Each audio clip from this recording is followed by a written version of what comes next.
बिस्मिल्लाहिर्रहमानिर्रहीम। Dear students, last time हमने chiral centre, stereo centre और स्टीरोजेनिक सेंटर के बारे में बात की थी, लेकिन मेरे ख्याल में लास्ट जो एंड है जिसमें मैंने इनके बारे में डिफरेंस बताना था वो कट हो गया था।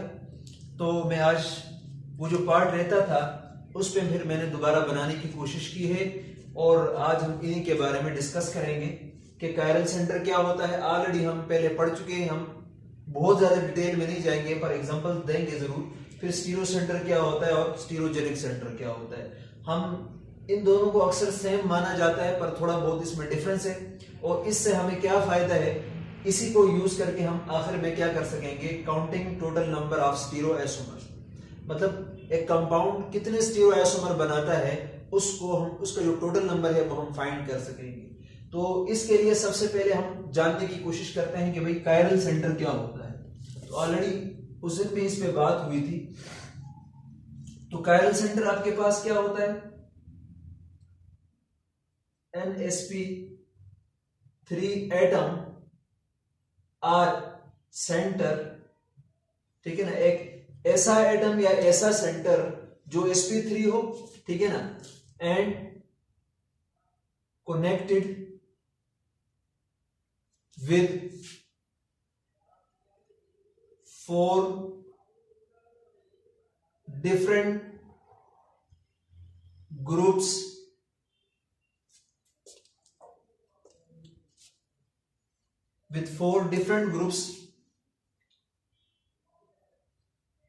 are called chiral center, ठीक है ना।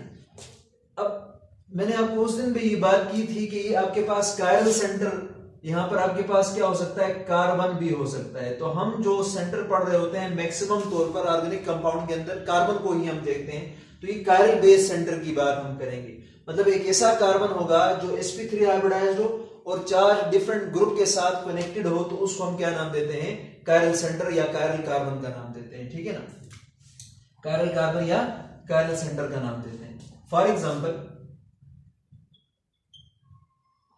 आपके पास ये कंपाउंड है CHO और इसी तरह से फिर आपके पास CH2OH, ये आपके पास OH और ये आपके पास H।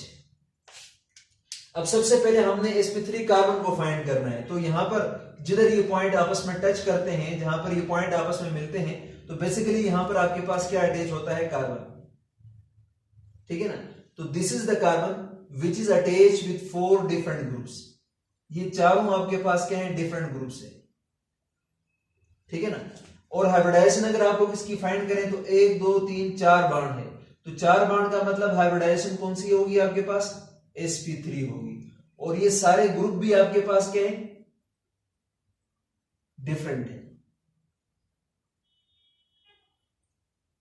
ठीक है ना, ग्रुप भी डिफरेंट है, हाइब्रिडाइजेशन भी आपके पास sp3 है। तो लिहाजा इस कार्बन को हम क्या बोलेंगे, कायरल कार्बन बोलेंगे, ठीक है ना। कार्बन के अलावा भी कोई हो सकता है, तो जनरली हम इसको कायरल सेंटर का नाम देते हैं, ठीक है ना, या कायरल एटम का नाम देते हैं। तो अब ये जो आपके पास कार्बन है, ये कौन सा कार्बन है, दिस इज कायरल कार्बन। ये कौन सा कार्बन है आपके पास, कायरल कार्बन है। इसी तरह से एक और एग्जांपल ले लेते हैं, जैसे आपके पास है COOH, ठीक है ना, इसी तरह से आपके पास COOH, यहां पर हम लगा देते हैं OH, इधर H लगा देते हैं, फिर इधर OH लगा देते हैं और यहां पर हम लगा देते हैं H, ठीक है ना। अब अगर आप लोग देखें तो यहां पर आपके पास carbon attach, this is carbon, और ये भी आपके पास क्या है, कार्बन है।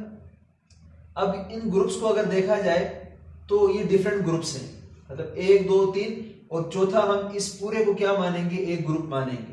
तो ये कार्बन आपके पास क्या है, हाइब्रिडाइजेशन अगर आप इसका चेक करें तो हाइब्रिडाइजेशन आपके पास sp3 है और ग्रुप भी आपके पास चारों डिफरेंट है,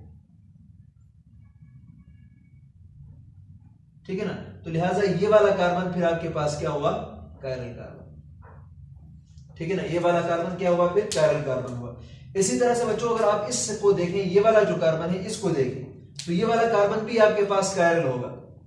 क्यों कायरल कार्बन होगा ये, क्योंकि एक ग्रुप, ये दूसरा ग्रुप, ये तीसरा ग्रुप, ये तीनों डिफरेंट है। फिर हम इसके लिए इन तीनों को मिलाकर एक ग्रुप बना लेंगे। तो लिहाजा ये भी आपके पास क्या होगा, कायरल होगा, क्योंकि हाइब्रिडाइजेशन इसमें भी आपके पास क्या है, sp3 है और 4 डिफरेंट ग्रुप्स के साथ अटैच है, तो इस वजह से इसको भी हम क्या बोलेंगे, कायरल बोलेंगे। तो भाई कायरल कार्बन क्या होता है, एक ऐसा कार्बन या एक ऐसा एटम या एक ऐसा सेंटर जो sp3 हाइब्रिडाइज्ड हो और 4 डिफरेंट ग्रुप्स के साथ या एटम्स के साथ कनेक्टेड हो, तो इसको हम क्या नाम देते हैं, कायरल सेंटर। अगर वो कार्बन है तो आपके पास कायरल कार्बन हो, ठीक है ना। तो ये आ गया कायरल सेंटर के बारे में। फिर आगे नेक्स्ट है आपके पास स्टीरियो सेंटर, ठीक है। नेक्स्ट बात किसकी हम करेंगे, स्टीरियो सेंटर। तो स्टीरियो सेंटर क्या है आपके पास, तो बच्चों याद रखना ये जो स्टीरियो सेंटर है ना, ये एटम को रिप्रेजेंट करता है, एटम बेस्ड है, एक एटम होगा ये, ठीक है ना। तो स्टीरियो सेंटर क्या होता है, इसको हम कैसे डिफाइन करते हैं,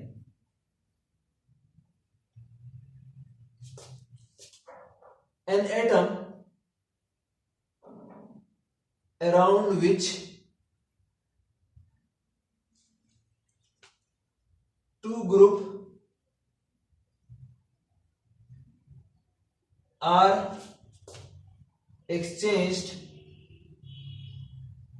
ठीक है ना। एक ऐसा एटम जिसके अराउंड हम 2 ग्रुप को एक्सचेंज कर ले,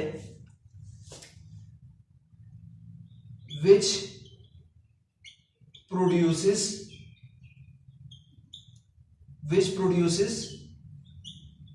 new stereoisomer called stereo center, ठीक है ना। एक ऐसा एटम जिसके सराउंडिंग में अगर हम 2 ग्रुप को एक्सचेंज करें, ठीक है ना, इनकी पोजीशन को चेंज कर दें स्पेस में, तो उस पोजीशन को चेंज करने के रिजल्ट में हमें न्यू स्टीरियोआइसोमर मिलेगा। इसको फिर हम क्या नाम देंगे, स्टीरियो सेंटर का नाम देते हैं। फॉर एग्जांपल अगर हम इस स्टीरियो सेंटर की एग्जांपल की बात करें, जैसे आपके पास है जी CH3 C double bond C CH3 और ये आपके पास H है और ये आपके पास H है, ठीक है ना। अब अगर आप लोग चेक करें तो ये वाला कार्बन आपके पास क्या है, sp2 है और ये वाला कार्बन भी आपके पास क्या है, sp2 है, ठीक है ना। अब ज्योमेट्रिकल आइसोमेरिज्म हम आगे पढ़ेंगे भी कि ये आपके पास डबल बॉन्ड है, अगर डबल बॉन्ड के एक साइड पर ये दोनों ग्रुप आपके पास क्या है, सेम है, इसी तरह से डबल बॉन्ड के इस प्लेन पर भी ये दोनों ग्रुप आपके पास क्या है, सेम ग्रुप है।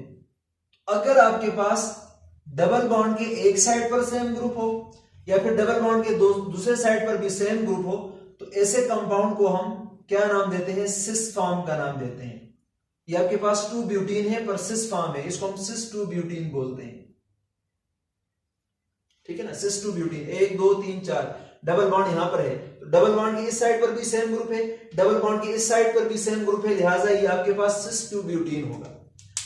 अब इसका हम दूसरा आइसोमर बना सकते हैं, क्या बना सकते हैं, आइसोमर बना सकते हैं। अब फॉर एग्जांपल कैसे, मैं क्या करता हूं, ये वाला जो CH3 ग्रुप है इसको हाइड्रोजन की जगह ले आता हूं और यहां से जो हाइड्रोजन है इसको हम ऊपर लेकर जाते हैं, मतलब CH3 की जगह पर लेकर जाते हैं, मतलब इन दोनों को हम स्वेप कर लेते हैं, इनको हम क्या कर लेते हैं, स्वेप कर लेते हैं, एक्सचेंज कर लेते हैं इनकी पोजीशन को, हाइड्रोजन और CH3 को। तो जब हाइड्रोजन और CH3 को हमने इस कार्बन के में क्या किया है, एक्सचेंज कर लिया है, तो लिहाजा नया जो आपके पास मिलेगा आइसोमर वो ये मिलेगा CH3CH। देखिए इसमें तो कोई फर्क नहीं पड़ेगा क्योंकि हमने एक्सचेंज यहां की है, डबल बॉन्ड और कार्बन ये वाला है आपके पास, इसको मैं जरा ब्लैक से लिख लेता हूं, ये वाला कार्बन था, इसके सराउंडिंग हमने पोजीशन को चेंज किया है, हाइड्रोजन आपके पास निचले साइड पे था, हम इसको यहां पर इधर लिख लेते हैं ये, और CH3 को नीचे लिख लेते हैं। अब देखो CH3 दोनों सेम ग्रुप अपोजिट साइड पे चले गए, हाइड्रोजन हाइड्रोजन दोनों अपोजिट साइड पे चले गए, तो अपोजिट के लिए हम क्या यूज करते हैं, लफ्ज ट्रांस यूज करते हैं, 1 2 3 4 है तो ये ब्यूटीन है, कार्बन नंबर 2 पे डबल बॉन्ड है तो ये आपके पास ट्रांस 2 ब्यूटीन आ गया। अब इन दोनों को हम क्या नाम देते हैं? दीज टू आर आइसोमर्स, ये एक दूसरे के आइसोमर्स कहलाते हैं। क्यों? इनका मॉलिक्यूलर फार्मूला सेम है, लेकिन अगर आप लोग देखेंगे तो ये आपके पास हाइड्रोजन और ये जो CH3 है इनकी पोजीशन यहां पर चेंज हो गई, इस वजह से ये ट्रांस बन गया है, ये आपके पास सिस बन गया है। ये वाला स्टेबल होता है, ये वाला अनस्टेबल होता है। इसकी फिजिकल प्रॉपर्टी कुछ और है, इसकी फिजिकल प्रॉपर्टी कुछ और है। इसका मतलब मॉलिक्यूलर फार्मूला दोनों का सेम है तो ये आइसोमर है। लेकिन किस बुनियाद पर आइसोमर है? इस कार्बन के साथ CH3 और हाइड्रोजन की जो पोजीशन है वो कुछ और तरह है, और यहां पर हमने कार्बन और हाइड्रोजन की पोजीशन को कुछ और तरह कर लिया है। मतलब हमने स्पेस के अंदर इन दो ग्रुप की पोजीशन को एक्सचेंज कर लिया है। ये दोनों एक दूसरे से डिफर कर रहे हैं किस चीज पे? On the basis of arrangement of group and space. तो लिहाजा ऐसे आइसोमर जिसमें कॉन्फ़िगरेशन का डिफरेंस हो, जिसमें स्पेस के अंदर पोजीशन ऑफ एटम डिफरेंट हो, तो ऐसे आइसोमर को हम क्या नाम देते हैं? स्टीरियो आइसोमर का नाम देते हैं। तो ये एक दूसरे के क्या है? स्टीरियो आइसोमर है। अब होगा क्या कि अगर हमने इस कार्बन के सराउंडिंग में क्या किया? इन दो ग्रुप को एक्सचेंज कर दिया है, तो लिहाजा इस सेंटर को या इस कार्बन को हम क्या बोलेंगे? स्टीरियो सेंटर बोलेंगे। क्यों स्टीरियो सेंटर बोलेंगे? क्योंकि ये कार्बन एक ऐसा सेंटर है जहां पर हमने दो ग्रुप को एक्सचेंज किया है, तो हमें रिजल्ट में न्यू स्टीरियो आइसोमर मिला है। ठीक है ना? तो मैंने क्या लिखा है? An atom around which two groups are exchange. ये एक ऐसा एटम है जहां पर हमने दो ग्रुप को एक्सचेंज किया, मतलब CH3 को इधर ले आए, यहां से हाइड्रोजन इधर लेकर गए, तो रिजल्ट में हमें एक न्यू स्टीरियो आइसोमर मिला है जिसको हम ट्रांसफॉर्म बोलते हैं। लिहाजा इस सेंटर को हम क्या बोलेंगे? स्टीरियो सेंटर बोलेंगे। सेम इसी तरह से अगर यही काम आप लोग इस कार्बन पे कर लेते तो यहां से भी आपको आइसोमर मिल सकता था। इसका मतलब जैसे ये स्टीरियो सेंटर है, जिधर ग्रुप की एक्सचेंज से आपको स्टीरियो आइसोमर मिलता है, तो इसको चेंज करने से भी स्टीरियो आइसोमर मिल सकता है। तो एक स्टीरियो सेंटर आपको ये मिल जाएगा। तो यहां से हमें एक बात कंफर्म हो गया कि भाई आपके पास ऐसा डबल बॉन्ड जो स्टीरियो आइसोमेरिज्म शो करता है। अब ये डबल बॉन्ड है ना, इससे बन सकता है ना स्टीरियो आइसोमर, ट्रांसफॉर्म इसका बन सकता है। तो ऐसा डबल बॉन्ड जो ज्योमेट्रिकल आइसोमेरिज्म शो करता है, और स्टीरियो आइसोमर में भी अगर स्पेशली मैं बात करूं ना, तो ये ज्योमेट्रिकल आइसोमर है आपके पास। इसको शॉर्टली मैं लिख देता हूं GI, इसको हम ज्योमेट्रिकल आइसोमर का नाम देते हैं। ये दोनों क्या है? ज्योमेट्रिकल आइसोमर्स हैं एक दूसरे के। ठीक है ना? रोटेशन की रिस्ट्रिक्शन से आपको मिले हैं। तो अब ऐसे सेंटर्स जिसके सराउंडिंग में ग्रुप को एक्सचेंज करने से आपको क्या मिले? स्टीरियो आइसोमर मिले, तो इसको हम स्टीरियो सेंटर बोलते हैं। तो आपके पास ऐसा पाई बॉन्ड जो ज्योमेट्रिकल आइसोमेरिज्म शो करे, ठीक है ना, ये इंपॉर्टेंट नोट करके लिखेंगे। हर वो डबल बॉन्ड जो क्या करता है? स्टीरियो आइसोमर शो करता है, मतलब स्टीरियो आइसोमेरिज्म आप ज्योमेट्रिकल आइसोमेरिज्म देता है, तो इसको हम क्या, उधर आपको कितने स्टीरियो सेंटर मिलेंगे? 2 स्टीरियो सेंटर मिलेंगे। मतलब आपके पास डबल बॉन्ड, या इसको हम पाई बॉन्ड का नाम देते हैं, pi bond showing geometrical isomerism contains two stereo center। ऐसा डबल बॉन्ड जो जिसके रिजल्ट में आपको स्टीरियो आइसोमर या ज्योमेट्रिकल आइसोमर मिल सकता है, तो इस डबल बॉन्ड में आपको कितने सेंटर मिलेंगे? 2 सेंटर मिलेंगे। जैसे अभी हमने बात की, ये CH3 था, ये H था, ठीक है ना, ये CH3 था और ये आपके पास H था, ये सिस फॉर्म था। इसको हमने स्वैप किया था इन दोनों को, ठीक है ना, ऐसे। तो यहां पर आपको क्या मिला था? CH3 C H double bond C, और यहां पर आपके पास क्या जी? H, और इधर आपको क्या मिला था? CH3 मिला था। तो ये आपके पास कौन सा फॉर्म था? ट्रांसफॉर्म। ये कौन सा फॉर्म था? सिस फॉर्म था। तो इसका मतलब ये डबल बॉन्ड क्या करता है? ज्योमेट्रिकल आइसोमर शो करता है ना, ये इससे ये वाला बन जाता है, ये ज्योमेट्रिकल आइसोमेरिज्म शो करता है। तो एक ऐसा पाई बॉन्ड जो ज्योमेट्रिकल आइसोमर शो करे, तो इसमें कितने स्टीरियो सेंटर होते हैं? 2 स्टीरियो सेंटर होते हैं। कितने स्टीरियो सेंटर होते हैं? 2 स्टीरियो सेंटर होते हैं। तो ये भी एक स्टीरियो सेंटर है, ये भी एक स्टीरियो सेंटर है। तो लिख लें आप लोग नोट करके कि डबल बॉन्ड जो ज्योमेट्रिकल आइसोमेरिज्म शो करता है, इसमें कितने स्टीरियो सेंटर होते हैं? 2 स्टीरियो सेंटर होते हैं। ठीक है ना? एक और बात आप लोग लिख सकते हो कि भाई हर कायरल सेंटर स्टीरियो सेंटर भी हो सकता है। ठीक है ना? every chiral center is stereo centre. हर कायरल कार्बन आपके पास स्टीरियो सेंटर होता है, but all the stereo centre are not chiral. ठीक है, ये बात भी आप लोग नोट करके लिखें कि भाई हर कायरल सेंटर स्टीरियो सेंटर हो सकता है, लेकिन हर स्टीरियो सेंटर कायरल नहीं हो सकता। जैसे अभी हमने बात की थी कि CH3 C double bond C CH3 और ये आपके पास H और ये आपके पास H। अब देखो इधर ग्रुप को चेंज करता हूं तो ट्रांसफॉर्म बनता था ना, इसको हमने क्या बोला था, स्टीरियो सेंटर बोला था। इसको भी हमने क्या बोला था, स्टीरियो सेंटर बोला था, क्योंकि इधर आपको ज्योमेट्रिकल आइसोमर मिल सकता है। लेकिन अगर इस कार्बन को देखें ना तो ये क्या है, sp2 हाइब्रिडाइज है। तो क्या sp2 हाइब्रिडाइज कायरल हो सकता है? नहीं हो सकता। तो दिस इज नॉट कायरल, क्योंकि कायरल के लिए sp3 हाइब्रिडाइजेशन जरूरी है, तो ये कायरल नहीं हो सकता। पर ऐसे एग्जांपल भी अभी हम देखेंगे जिसमें कायरल सेंटर भी है, वो स्टीरियो सेंटर भी है। जो पहले हमने कायरल के लिए लिया था उस एग्जांपल को हम देखते हैं, ठीक है ना। फॉर एग्जांपल ये आपके पास CH3, ये आपके पास C2H5 और ये आपके पास क्या है, OH, ठीक है ना। अब देखो ये जो कार्बन है ना सेंटर वाला, ये 4 डिफरेंट ग्रुप्स के साथ अटैच है, sp3 हाइब्रिडाइज है, लिहाजा ये वाला कार्बन आपके पास कायरल है, दिस इज कायरल कार्बन। लेकिन अगर मैं क्या करता हूं, अगर मैं यहां पर पोजीशन को चेंज कर देता हूं, जैसे आपके पास फॉर एग्जांपल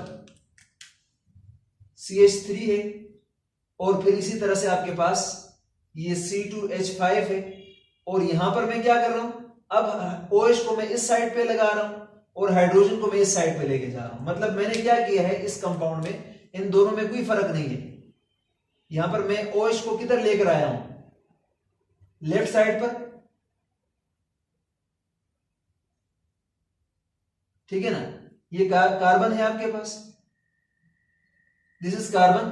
तो यहां पर आपके पास OH किधर था, राइट साइड पे, इधर OH किधर है, लेफ्ट साइड पर, इधर H लेफ्ट साइड पर था, यहां पर H आपके पास राइट साइड पर है। इन दोनों का मॉलिक्यूलर फार्मूला सेम है, इन दोनों की कनेक्टिविटी सेम है, पर देखें तो सिर्फ ग्रुप जो है वो आपस में एक्सचेंज हो चुके हैं, ठीक है ना। तो इसलिए ये आपके पास क्या है, एक दूसरे के आइसोमर है और ये एक दूसरे के मिरर इमेजेस भी हैं। तो ऐसे आइसोमर को हम क्या बोलते थे, एनांशोमर बोलते थे। कल हमने पढ़ा था ना, ये आपके पास एनांशोमर है। अब तो ये वाला एक ऐसा सेंटर है ना जहां पर हमने क्या किया है, इन दोनों ग्रुप की पोजीशन को आपस में एक्सचेंज किया है, तो रिजल्ट में आपको नया स्टीरियो आइसोमर मिला है ना। तो इसका मतलब ये एक ऐसा सेंटर भी है जहां हम कोई दो ग्रुप को एक्सचेंज करेंगे तो हमें रिजल्ट में न्यू स्टीरियो आइसोमर मिलता है, जिसको हम एनांशोमर बोलते हैं। तो लिहाजा ये वाला सेंटर कायरल तो है ही है, लेकिन ये आपके पास स्टीरियो सेंटर भी है। ये सेंटर कायरल इस वजह से है क्योंकि ये 4 डिफरेंट ग्रुप के साथ अटैच है और sp3 हाइब्रिडाइज है, इस वजह से ये कायरल है। और ये स्टीरियो सेंटर क्यों है, क्योंकि हमने इस कार्बन के सराउंडिंग में OH और H की पोजीशन को चेंज किया है, तो रिजल्ट में हमें न्यू आइसोमर मिला है जिसको हमने एनांशोमर कहा है। तो इसको हम क्या बोलेंगे, स्टीरियो सेंटर भी बोलेंगे। तो मैंने आपको कहा है कि every chiral centre is stereo centre. हर कायरल सेंटर स्टीरियो सेंटर हो सकता है, पर हर स्टीरियो सेंटर कायरल नहीं हो सकता, जैसे अभी मैंने आपको ज्योमेट्रिकल आइसोमर की एग्जांपल दी, ठीक है ना। तो ये आ गया आपके पास stereo isomer, stereo centre. Next और लास्ट आपके पास है स्टीरियोजेनिक सेंटर। नेक्स्ट और लास्ट आपके पास क्या है, स्टीरियोजेनिक सेंटर। अब हम बात करते हैं इसकी, जो कि आपके पास स्टीरियोजेनिक सेंटर है। अक्सर लोग और ये जो स्टीरियो सेंटर है और स्टीरियोजेनिक सेंटर है इसको सेम मानते हैं, पर थोड़ा सा इसमें डिफरेंस है।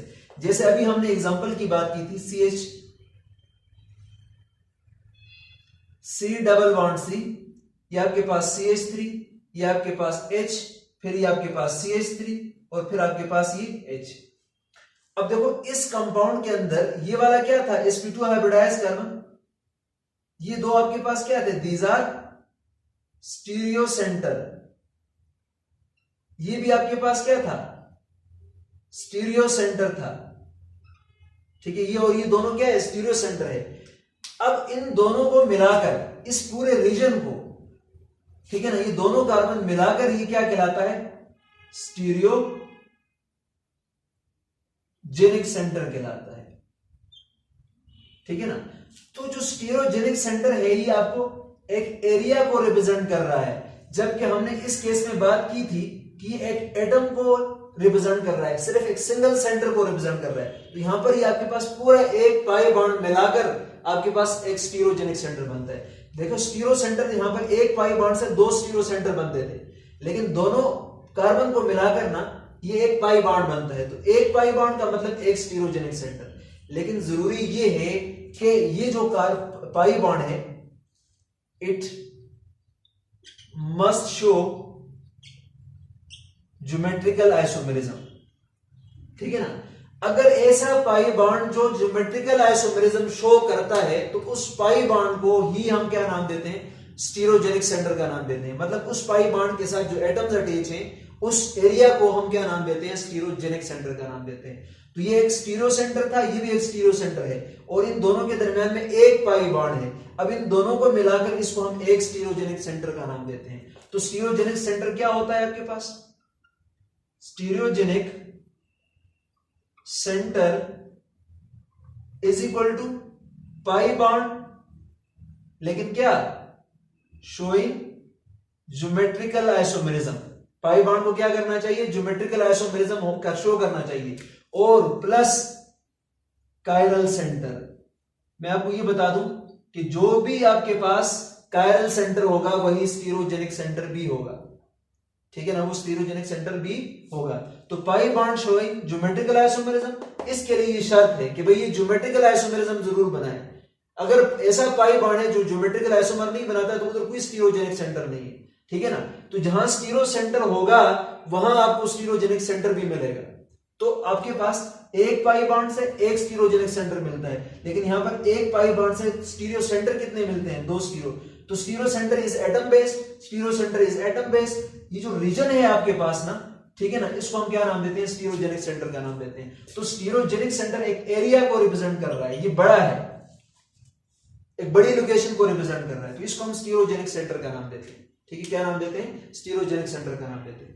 अब इस स्टीरियोजेनिक सेंटर से हमें क्या फायदा है, इस स्टीरियोजेनिक सेंटर की मदद से हम कोई कंपाउंड कितने ज्योमेट्रिकल आइसोमर, कितने स्टीरियो आइसोमर बना सकता है, इसको हम काउंट कर सकते हैं। तो थर्ड टॉपिक हमारा क्या था कि counting total number of stereo isomer. बच्चों मैं आप लोगों को बहुत ज्यादा डिटेल में नहीं जाऊंगा, फार्मूला मैं आपको बता दूंगा क्योंकि वीडियो फिर आपके पास बहुत लेंथी बन जाएगा। ये जरूरी था बताना, इसलिए मैंने दोबारा कोशिश की है कि ये तीनों मैं आपको डिटेल में बता दूं। तो अब आपके पास क्या है जी, counting total number of stereo isomer. एक कंपाउंड कितने स्टीरियो आइसोमर बनाता है, इसको हम कैसे फाइंड करेंगे। तो बच्चों अगर आपके पास कंपाउंड सिमेट्रिकल है, हम कोई कंपाउंड देखेंगे, वो कंपाउंड दो तरह के हो सकते हैं। या तो वो कंपाउंड आपके पास क्या होगा, अनसिमेट्रिकल होगा।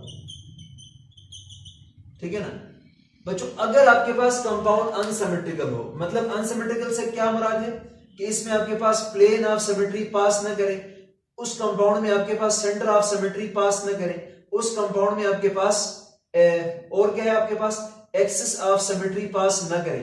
मतलब ऐसा कंपाउंड जिसमें ये वाली सिमेट्रीज पास ना करें, तो ऐसे कंपाउंड को हम क्या बोलते हैं, अनसिमेट्रिकल बोलते हैं।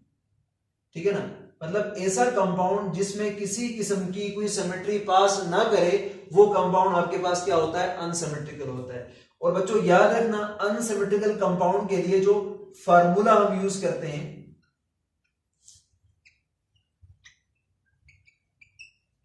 स्टीरियो आइसोमर के लिए वो आपके पास 2 पावर n है, मतलब 2n, 2 की पावर n। n आपके पास क्या है, n where n is stereogenic centre. ठीक है ना, आपको ये n क्या बता रहा होता है, n आपको नंबर ऑफ स्टीरियोजेनिक सेंटर बताता है। ठीक है ना, फॉर एग्जांपल आपके पास 2n है ना, इसमें n क्या बता रहा है, number of stereogenic centre. Number of stereogenic centre आपको बताएगा। अब स्टीरोजेनिक सेंटर अभी हमने पढ़ा है, तो दूसरा कंपाउंड आपके पास क्या हो सकता है? कंपाउंड आपके पास ये अनसिमेट्रिकल था तो हमने ये वाला फार्मूला यूज किया 2n² वाला, और अगर आपके पास सिमेट्रिकल हो, सिमेट्रिकल से मुराद इसमें जो सिमेट्री यहां पर नहीं पास करती है, इनमें से कोई एक सिमेट्री भी पास करे तो वो कंपाउंड क्या होता है? सिमेट्रिकल होता है। और सिमेट्रिकल कंपाउंड के लिए जब हम नंबर ऑफ आइसोमर फाइंड करेंगे, स्पेशली स्टीरो आइसोमर, तो इसके लिए हम फार्मूला यूज करेंगे 2 की पावर n-1 प्लस 2 की पावर p। अब n अगेन आपको क्या बताता है? नंबर ऑफ स्टीरियो आइसोमर बताता है। अब p आपके पास क्या है जी? p इज इक्वल टू आपके पास n/2 -1। ये कब होगा? जब आपके पास when n is equal to even. जब आपके पास नंबर ऑफ स्टीरियोजेनिक सेंटर को देखेंगे, अगर वो इवन नंबर है तो फिर p की वैल्यू ये लगाएंगे n/2 -1 लगाएंगे यहां पर, ठीक है ना। ये आपके पास क्या है? p। तो p क्या है आपके पास? जब नंबर ऑफ स्टीरियोजेनिक सेंटर मतलब n की वैल्यू इवन हो तो फिर p n/2 -1, तो पहले n/2 को डिवाइड करोगे फिर 1 को माइनस करोगे। और दूसरा, जब आपके पास n की वैल्यू क्या हो? when n is equal to odd. जब n की वैल्यू ऑड हो, ये तो इवन के लिए है ना, जब n की वैल्यू आपके पास ऑड हो तो फिर हम क्या यूज करेंगे? फिर आपके पास होगा, बाकी फार्मूला तो यही यूज होगा, n-1 प्लस 2 की पावर p, और p इज इक्वल टू आपके पास n-1 डिवाइड बाई 2। ये p की वैल्यू तब यूज करेंगे जब आपके पास नंबर ऑफ स्टीरियोजेनिक सेंटर आपके पास किस में होंगे? ऑड में होंगे। तो ऑड के लिए ये वाला फार्मूला यूज करेंगे p की वैल्यू, और फिर इसी तरह से आपके पास जो इवन है इसके लिए हम ये वाला फार्मूला यूज करेंगे, p की वैल्यू n/2 -1। यहां पर क्या करना है? n-1 पहले करना है, फिर डिवाइड बाई 2 करना है, ठीक है ना। तो आपने यहां पर क्या देखना है? सिर्फ किस चीज को देखना है? n की वैल्यू देखना है। और n की वैल्यू आपके पास क्या है? Stereogenic centre.